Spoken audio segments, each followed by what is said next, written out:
13. Saya merupakan salah satu anggota dari kelompok 9 kelas pendidikan biologi A, praktikum zoologi vertebrata. Jadi kali ini kita akan melakukan pengamatan morfologi dan anatomi kelompok hewan viscus.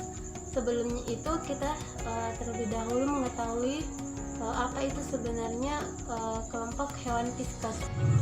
Ikan didefinisikan secara umum sebagai hewan yang hidup di air, bertulang belakang atau poikiloterum, atau hewan yang suhu tubuhnya kira-kira sama dengan suhu lingkungan sekitarnya atau hewan berdarah dingin, bergerak dengan menggunakan sirip, bernapas dengan insang, dan memiliki urat sisih sebagai organ keseimbangan. Ikan adalah anggota vertebrata berdarah dingin yang hidup di air dan bernapas dengan insang.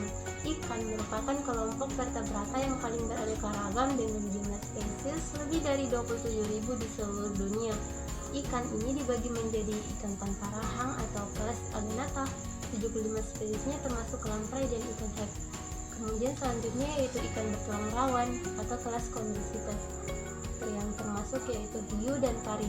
Kemudian sisanya tergolong ikan bertulang keras atau kelas Osteocetus. Praktikum kali ini kita akan melakukan pengamatan terhadap kelas ikan Osteocetus, yaitu spesies ikan bandeng atau nama latinnya yaitu Canis canis.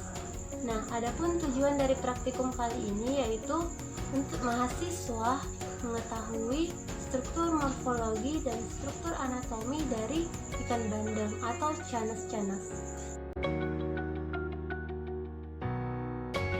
Adapun alat dan bahan yang akan kita gunakan pada praktikum kali ini yaitu yang pertama ada pinset, kemudian ada gunting, selanjutnya yaitu ada pisau, kemudian ikan bandeng atau Canis canis, juga baki atau pengalas. Ikan bandeng memiliki tubuh yang panjang, ramping, padat, pipi, dan oval menyerupai torpedo. Tubuh ikan bandeng terbagi atas 3, yakni bagian kepala atau caput, bagian badan atau trunkus, dan bagian ekor atau caudal. Pada bagian kepala dapat kita temukan area mulut yang berbentuk terminal, kemudian cekung hidung, dan selanjutnya ada mata atau organ visual, dan juga ada operculum atau tutup insang. Kemudian pada bagian badan dapat kita temukan scale atau sisik yang berbentuk sphenoid dan pinnae atau sisik pada sisik atau pinnae dorsalis, kemudian sirip dada atau pinnae pectoralis, kemudian yaitu sirip perut atau pinnae ventralis. Selanjutnya yaitu sirip dubur atau pinnae analis. Kemudian terakhir yaitu bagian ekor terdapat sirip ekor atau pinnae causalis. Selanjutnya pada ikan bandeng ini memiliki gurat sisi atau lateral line, di mana ini garis yang melintang di sepanjang tubuh ikan bandeng, yang fungsinya itu sebagai indera yang dapat mendeteksi perubahan tekanan air sehingga ikan dapat mengetahui kedudukannya di dalam air dan juga sebagai alat keseimbangan.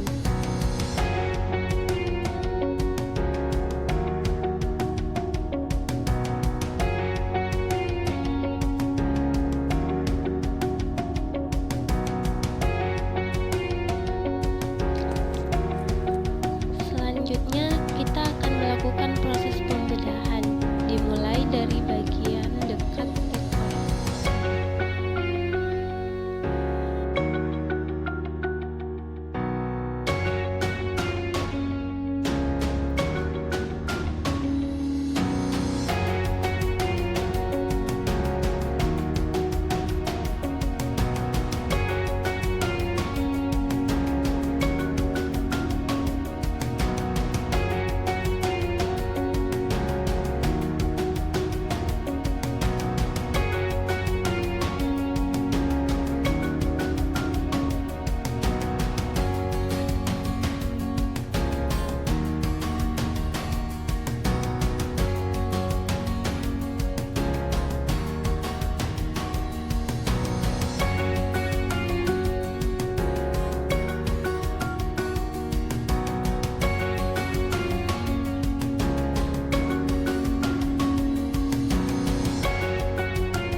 yaitu saya akan menjelaskan mengenai fungsi dari anatomi ikan bandeng. Yang pertama yaitu dapat kita lihat insang, di mana insang ini berfungsi sebagai organ pernapasan pada ikan. Selanjutnya yang kedua yaitu ada jantung, di mana fungsi dari jantung ini sendiri yaitu memumpah darah ke seluruh bagian tubuh yang terletak di dekat insang dan dibungkus oleh selaput yang disebut sebagai perikardium. Selanjutnya yaitu hati, di mana bagian hati ini berfungsi menghasilkan empedu yang disimpan di dalam kantung empedu untuk membantu proses pencernaan lemak.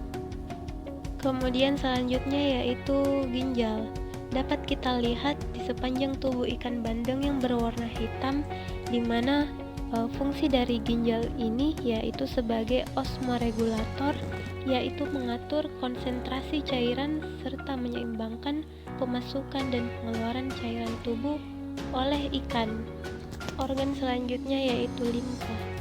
Limfa ini berfungsi untuk mengakumulasi limfosit dan makrofaga, degradasi eritrosit, tempat cadangan darah, dan sebagai organ pertahanan terhadap infeksi partikel asing yang masuk ke dalam darah. Berikutnya yaitu lambung.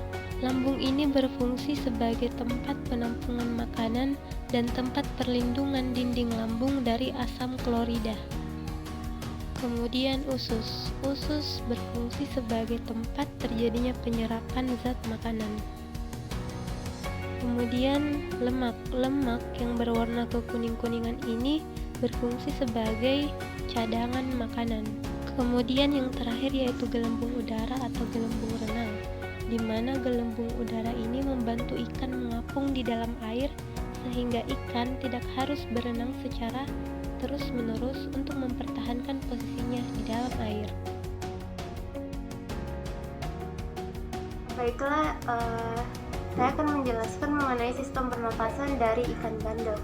Jadi sistem pernapasan atau respirasi dari ikan bandeng itu di mana ikan bandeng ini memiliki suatu organ yang bernama arsus branchialis atau lengkung insang yang terdiri dari tulang rawan dan memiliki rigi-rigi sepasang untuk saringan air pernapasan. Selanjutnya, ikan bandeng juga memiliki hemibranchial atau lembaran insang yang bentuknya seperti sisir yang merupakan jaringan lunak yang melekat pada arsus branchialis. Kemudian selanjutnya yaitu holobranchiae, yaitu dua buah hemibranchialis yang melekat pada tiap arsus branchialis. Mekanisme pernapasan yaitu terjadi pertukaran gas karbon dioksida dan oksigen yang terjadi secara difusi ketika air dari habitat yang masuk melalui mulut kemudian terdorong ke daerah insang. Oksigen yang banyak dikandung di dalam air akan diikat oleh hemoglobin darah, sedangkan karbon dioksida yang dikandung di dalam darah akan dikeluarkan ke perairan. Darah yang sudah banyak mengandung oksigen kemudian akan diedarkan ke seluruh bagian tubuh dari ikan itu sendiri. Selanjutnya yaitu sistem pencernaan atau digestivus dari ikan bandeng itu sendiri. Nah, sistem pencernaan dari ikan bandeng ini dimulai dari mulut, di mana makanan akan masuk pertama kali melalui mulut. Kemudian dari mulut makanan akan melewati esofagus yang selanjutnya akan masuk ke dalam mulut dan lambung. Esofagus merupakan saluran yang menghubungkan antara mulut dan lambung. Lambung pada ikan bandeng ini merupakan organ yang berperan dalam pengolahan makanan dan penghancuran makanan. Bentuknya berbentuk seperti huruf O. Selanjutnya yaitu organ pencernaan selanjutnya yaitu intestinum yang merupakan lanjutan dari lambung yang berfungsi sebagai tempat penyerapan makanan. Kemudian yang selanjutnya yaitu organ hati, di mana hati ini merupakan kelenjar pencernaan yang ikut membantu dalam proses pencernaan dengan menghasilkan yang namanya empedu. Selanjutnya yaitu pankreas. Nah, pankreas merupakan kelenjar yang mengandung eksokrin dan endokrin yang berperan dalam proses pencernaan. Muara dari pankreas itu yaitu keduodenum.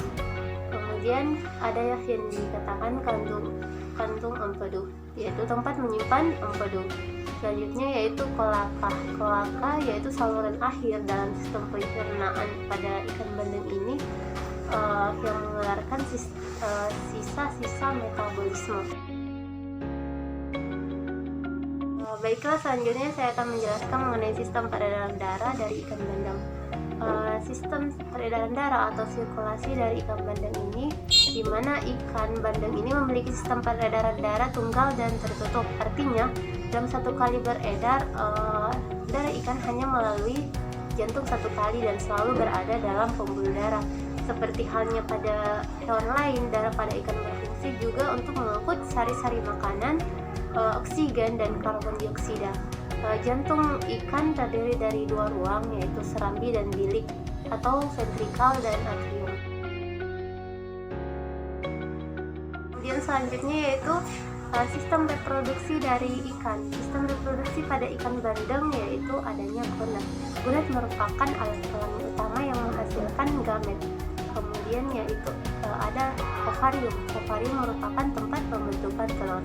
Selanjutnya yaitu ovidus, yaitu saluran yang dilewati oleh sel telur dari ovarium. Kemudian saluran pelepasan telur, yaitu saluran yang merupakan tempat keluarnya sel telur atau sperma dari dalam tubuh. Kemudian selanjutnya itu sistem ekskresi dari ikan bandeng. Ikan bandeng memiliki alat ekskresi berupa sepasang ginjal yang memanjang atau dikatakan sebagai opistonil cross. Kemudian ginjalnya itu berwarna kemerah-merahan. Pada beberapa ikan, saluran ginjal atau kemihnya itu menyatu dengan saluran kelenjar kelamin yang disebut sebagai saluran urogenikal. Nah, ikan yang hidup di air tawar ini mengeluarkan urin dalam jumlah yang besar. Sebaliknya, ikan yang hidup di air laut akan mensekresikan amonia melalui urin yang jumlahnya sedikit.